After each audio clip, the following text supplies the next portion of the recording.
Hey everyone, it's me Candor again. Now I was hoping to have gotten this video out much sooner, but life has a way of getting in the way and has slowed my progress a little. I'm trying to keep the format of the videos the same while needing to find different cameras, mounting, and lighting solutions. And as such, the quality of the recordings may not be as good as some of my other videos. This is still a work in progress, but I finally found a little time to get out another video for you all. Now, before I get started on today's video, I have a couple quick things to say. First, as some of you may know already, I just moved. Now the move went smoothly and things are starting to get back to normal. It's been a bit rough downsizing, going from a 5-bedroom, 3-bath to a 2-bedroom, 1-den, 2-bath. But somehow we managed. A lot of things were donated or given away or just plain sold. So now I have a smaller space to work in and had to find solutions for pretty much all my stuff. There are some things that need to be done around here, such as electrical work, small water leak, appliance replacement, ceiling fan replacement, and other odd jobs that are going to keep me occupied for a bit. Needless to say, this is probably going to hinder my video processes for a while. Now, secondly, I just want to say thank you to all of my subscribers, new and old. I am amazed at the number of people that have recently clicked that subscribe button. Now, by YouTube standards, my subscription numbers are abysmal. By my standards, I would say I'm impressed. Within the last month alone, I have seen almost daily new subscribers, and I am eternally grateful. I don't do this for money, only for fun, and trying to provide information to others. So super high subscriber numbers for monetization isn't what I'm after, and the relatively small subscriber base that I have means the world to me more than money. And along with that, I've noticed that some of my viewers are interested in the embroidery and the crafting videos that I've done. While it saddens me to say this, there probably won't be any more embroidery videos. Since I've sold my machine and equipment, I can no longer do embroidery. I am still regretting that decision, but honestly, I just don't have the space for that kind of hardware anymore. And in case anyone is wondering, my embroidery machine was not a home or a hobbyist machine. I had a commercial grade machine, an Amaya XTS. And that machine ran me about $10,000. And with the software, another $5K. Add another few thousand for the various embroidery designs, hoops, threads, bobbins, backing, material, needles, and various tables and work surfaces. I think you can begin to see what I mean about being something a little too big for the space I have now.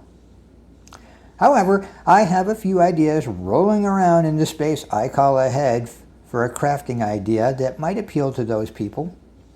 But since I have downsized from my move, I'm a bit tight on space and I don't have the resources readily available in front of me at this moment to get to them immediately.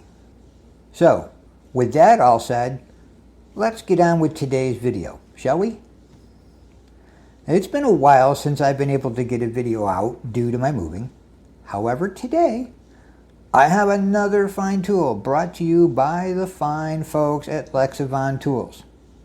I've done a few other videos on socket sets, such as the LX143 13-piece Torx set, the LX144 32-piece Master Hex Bit socket set, which is still one of my favorites, and the LX111 4-piece flip lug nut impact socket set, and the small but very useful LX301 tamper-proof Torx bit set.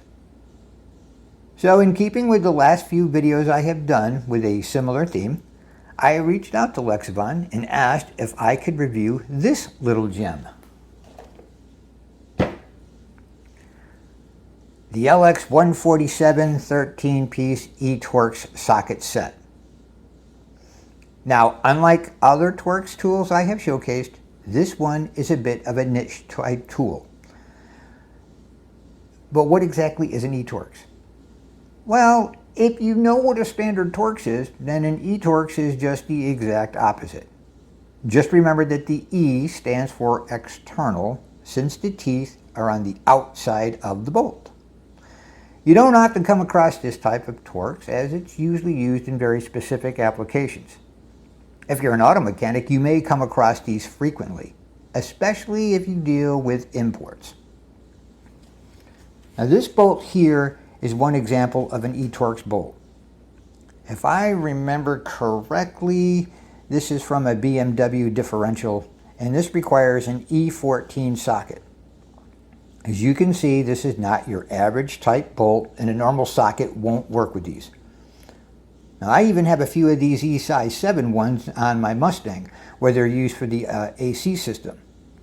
So while they may not be commonly found every day, you may come across these every once in a while. Now, the average everyday Joe probably isn't going to need these, as there's only a select few people that do. But if you do, then Lexivon provides a set that is reasonably priced, I think at just under $16 at the time of this video, for a well-made and robust socket set. And just like any other tool Lexivon makes, it comes backed by a full lifetime warranty. So let's see what you get in the set. As per the other tools that Lexivon makes, they come with their signature black magnesium phosphate coating. Now this coating penetrates the metal and helps preserve them against corrosion longer.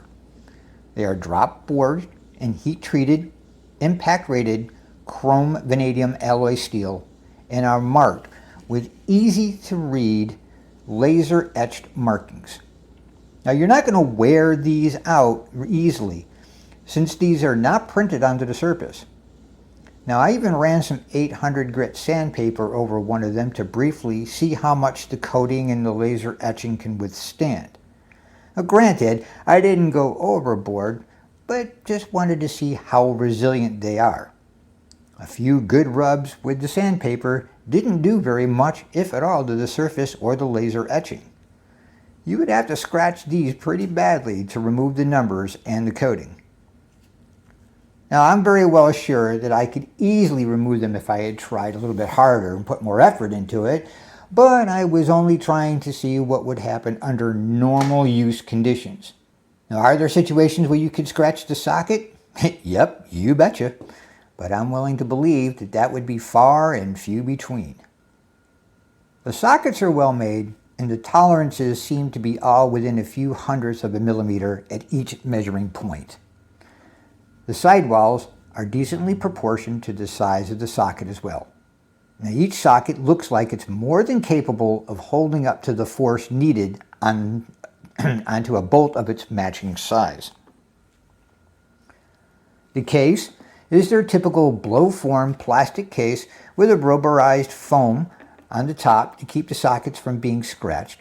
While being minimalistic, it also helps to keep the price down, and it's a fairly rugged case, and the sliding lock will prevent the case from opening accidentally. Now the set itself has 13 pieces comprised of 5 1/4 inch sockets ranging from the sizes of E4 to E8.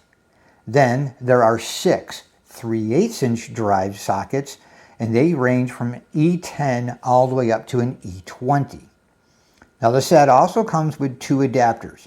The first is a 3/8 to 1/4 inch adapter, and the other is a 1/4 inch to 3/8 inch adapter. Now it's nice that they include these, so you don't have to worry about what size driver you're going to need when using these sockets. Now this set should provide most users with almost every size they need should you encounter one of these types of bolts. Now anything other than these sizes, from what I can tell, would be even more obscure and used in highly specialized instances and probably fall outside the realm of what the average person would encounter. And again, these are impact rated, so you can use these with an impact gun. But just like any impact rated tool, please don't forget to wear safety goggles. Now, it's always a good idea to use them when working on projects, but impact tools especially can, if something go wrong, be a bit more energetic when they fail due to the high stresses that they undergo and the materials that they're made from. No matter who makes a tool, if they are not maintained, if they are mistreated or gotten from a cheap manufacturer, there is always a chance for them to fail. Just be careful. I know, I sound like a mother hen, but remember, I come from a bolting background and have seen a few injuries, so I'm always conscious and cautious around tools. And besides, I like my viewers and I wouldn't want anything happening to any of you, preventing you from watching any more of the videos that I might produce. So, once again, Lexivon has produced another well-made and decently priced tool. The LX147 is just another example of a well-made tool at a great price that isn't going to break the bank and provide the user with many years of dependable work. If you should need this type of a socket or maybe another tool that Lexivon makes, give them a chance and try their tools. I think you'll find it money well spent and not have any regrets in the future. I'll leave links down below in the description. Now, I use a good portion of my Lexivon tools all the time and have come to love them. A few of them have even saved me time on projects, and for that alone I'm thankful for. And in the case of the LX144 32-piece Master Hex bit set, in conjunction with the LX115 driver extension and the LX101 3-inch socket adapter set, they not only saved me time, but my back when I was trying to tighten a new faucet install underneath a kitchen cabinet into an area that was extremely tight with no room to get my hand in to turn the tool provided with the faucet. Now, I finished that install far easier and in less time with the Lexivon tools. Now, if you like what I do and my videos, then please consider hitting that subscribe button and the bell icon to be notified when my next video comes out. And again, thank you to all of my viewers present and future for your support. So until next time, be good, be safe, and thanks for watching. And I'll see you all again next time. Bye.